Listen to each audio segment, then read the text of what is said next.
Buenos días, hoy les vamos a exponer un reporte de caso por envenenamiento por nitroprusiato de sodio. El grupo está conformado por Valentina Salazar, Marcela López, Valentina Duque y Juliana Marín. Entonces el artículo habla sobre un tratamiento que fue exitoso mediante transfusión de intercambio en un bebé pequeño con envenenamiento por nitroprusiato de sodio. Les vamos a dar una pequeña introducción, luego les vamos a exponer el reporte de caso, les damos una discusión y la bibliografía. Entonces, el nitroprusiato de sodio se usa a menudo en las unidades de cuidados intensivos pediátricas, pero la toxicidad por cianuro es la complicación más letal. La transfusión de intercambio puede ser útil en estos casos de intoxicación porque elimina algunos de los agentes tóxicos de manera más rápida que la terapia con antídoto. Vamos a informar entonces el caso de un bebé de 2 meses cuya intoxicación fue tratada con éxito mediante transfusión de intercambio. El reporte de caso comienza entonces con un varón de 2 meses que es llevado a la sala de emergencias por presentar tos, fiebre y disnea. Se le toman los signos vitales que reportan una presión arterial de 95/40 que debería estar entre 160, una frecuencia cardíaca de 187 que debería estar entre 120 y 170, una frecuencia respiratoria de 66 cuando lo normal es de 20 a 40 y una temperatura de 37.8. Se le hace una radiografía de tórax que revela una consolidación en pulmón derecho y se le toman gases arteriales que revelan un pH de 7.23, una presión de CO2 de 65 y una presión de oxígeno de 18, lo que nos sugiere que el paciente estaba en una acidosis respiratoria. Después de esto, el bebé desarrolló una disnea grave y no pudo mantener la saturación de oxígeno, por lo que tiene que ser sometido a ventilación mecánica en la unidad de cuidados intensivos. Se le da el diagnóstico de neumonía por aspiración y se inicia tratamiento con antibióticos. Bueno, ya 2 horas después, la presión arterial del bebé aumentó a 110/70 milímetros de mercurio y para poder controlarla se empezó un tratamiento con nitroglicerina. Lo que sucedió fue que 2 días después del ingreso, la presión del bebé, pues la presión arterial del bebé comenzó a aumentar más, ya quedando en unos valores de 120/80 milímetros de mercurio. Y entonces eso daba a entender que el bebé no le estaba funcionando el medicamento que se le estaba dando para la presión arterial. Esto sucedió luego de que se le dio la terapia de pulso con metilprednisolona. Esta se administró para poder controlar la neumonía que había empeorado y había pues ya progresado a un síndrome de dificultad respiratoria aguda. Entonces lo que decidieron hacer fue comenzar un tratamiento con nitroprusiato de sodio y se le dio a una dosis de 2.4 microgramos por kilogramo por minuto. Y entonces esta se le mantuvo hasta que se dieron cuenta de que el bebé presentaba un envenenamiento por cianuro que había sido pues inducido por este medicamento. Entonces ya al 8º día se comenzó a analizar un examen que se le había hecho de gases arteriales y este reveló que el paciente estaba presentando acidosis metabólica con una alcalosis respiratoria compensatoria. Entonces ya al día siguiente se le empezaron a realizar otro tipo de exámenes y se dieron cuenta que entonces la frecuencia respiratoria había aumentado y que el paciente estaba presentando tanto gemidos como irritabilidad y aleteo nasal. También encontraron que la frecuencia cardíaca había aumentado a 190 latidos por minuto y presentó convulsiones mioclónicas, que son involuntarias y aparte de eso son súbitas. También encontraron que el bebé estaba presentando una piel de color rojo cereza y el análisis de gases arteriales que le realizaron pues ya este día reveló un empeoramiento de la acidosis metabólica, ya encontrándose con un pH igual a 7.27. Los sonidos pulmonares pues los encontraron normales y se realizó una radiografía de tórax en la que se reveló que había mejora pues de la infiltración neumónica, por lo que se dieron cuenta pues de que la infección que presentaba este bebé se había logrado controlar.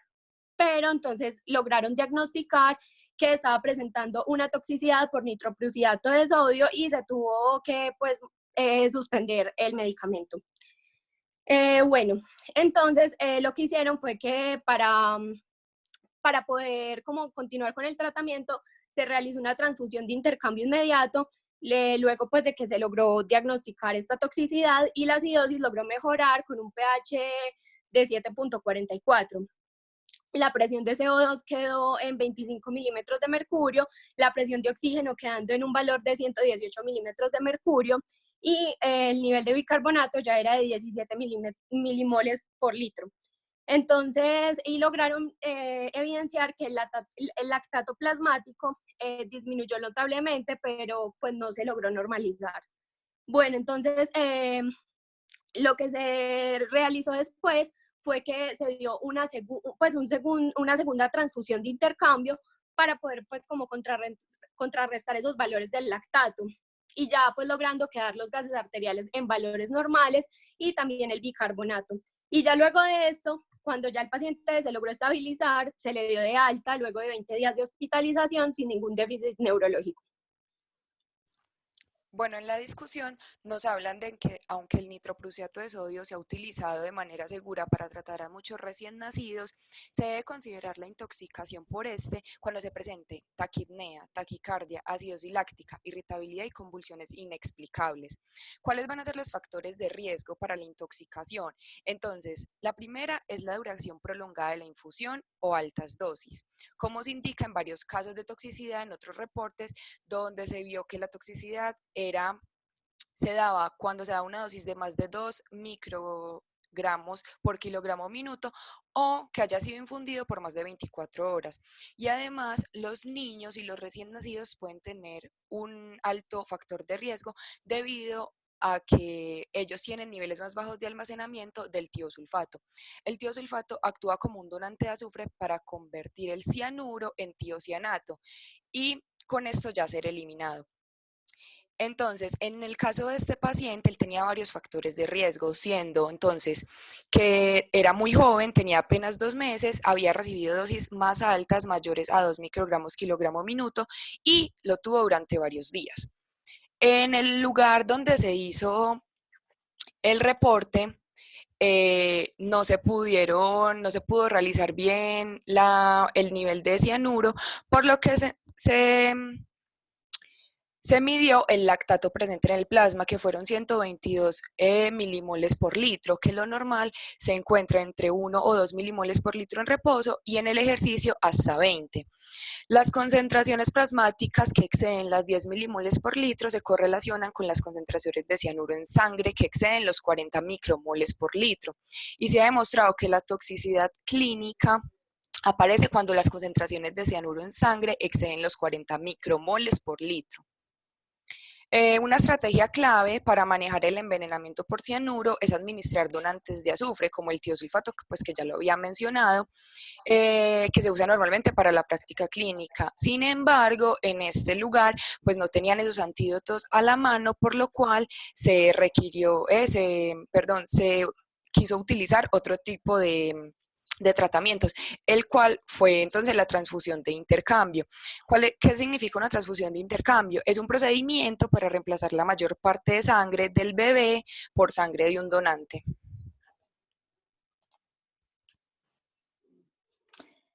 Listo. La transfusión de intercambio me va a activar los sistemas de desintoxicación y puede eliminar algunas toxinas de la sangre mucho más rápido que cuando se utilizan antídotos, por lo cual puede ser mucho más útil para los casos pues, de intoxicación. Esta transfusión de intercambio se ha utilizado con éxito tanto para tratar bebés recién nacidos como lactantes que son envenenados con salicilato, teofilina, fenobarbital y otros agentes. La utilidad de la transfusión de intercambio sanguíneo para casos pediátricos de envenenamiento por cianuro o nitroprusiato aún no se tiene informado como tal en un documento, pero se asume razonablemente que la transfusión de intercambio en estos casos puede ser eficaz y efectiva, pues específicamente en el caso del envenenamiento por cianuro. ¿A qué se debe esto? Esto se debe a que la transfusión de intercambio no solo me va a eliminar el cianuro que se encuentra en la sangre, sino que también va a activar aquellos sistemas de desintoxicación que me van a permitir que pues, el bebé ya no se encuentre intoxicado. Además, esta transfusión me va a reemplazar los eritrocitos que se encuentran contaminados con cianuro por eritrocitos frescos, mejorando así la capacidad de transporte de oxígeno en la sangre más rápidamente que la terapia con antídotos. O sea, la terapia con antídotos sería un proceso mucho más lento que al usar la transfusión de intercambio. La intoxicación por cianuro va a provocar que se termine la fosforilación oxidativa y eso va a inducir a una anoxia histotóxica. ¿A qué nos referimos con el término de anoxia histotóxica? Hace referencia a la incapacidad de los tejidos para fijar el oxígeno. Especialmente donde sucede esto, entonces va a suceder más que todo a nivel del sistema nervioso central y cardiovascular. A niveles altos puede conducir incluso a la muerte. La transfusión de intercambio causa ciertas complicaciones y algunos estudios han demostrado que entre el 5 y el 10% de los lactantes pueden tener complicaciones al realizar este procedimiento, aunque en realidad el riesgo de muerte por el procedimiento pues es baja. Entonces, bueno, contamos con que tiene ciertos riesgos y beneficios, pero en este caso se consideró que el paciente tiene un riesgo muy grave por la intoxicación por cianuro, por lo cual se concluyó pues que la transfusión de intercambio proporcionaba más beneficios que riesgos y por lo cual se optó por llevar a cabo pues esta terapia. Ahora, el bebé recibió en sí 2 rondas de transfusión de intercambio, después de lo cual pues ya sus niveles de ácido láctico en plasma disminuyeron notablemente, también disminuyó la irritabilidad, las convulsiones desaparecieron y los niveles de presión de oxígeno en sangre y los signos vitales pues se normalizaron. Para concluir, pues en un resumen como tal, aunque la transfusión de intercambio se utilizó en este caso, no es considerada como la primera opción de tratamiento para tratar el envenenamiento por cianuro asociado a la infusión de nitroprusidato sódico. Pero puede usarse pues como modalidad alternativa porque es una terapia efectiva y eficaz para tratar esa afección en caso de que, por ejemplo, no hayan antídotos disponibles. Bueno, muchas gracias por la atención y esperamos que les haya quedado todo muy claro.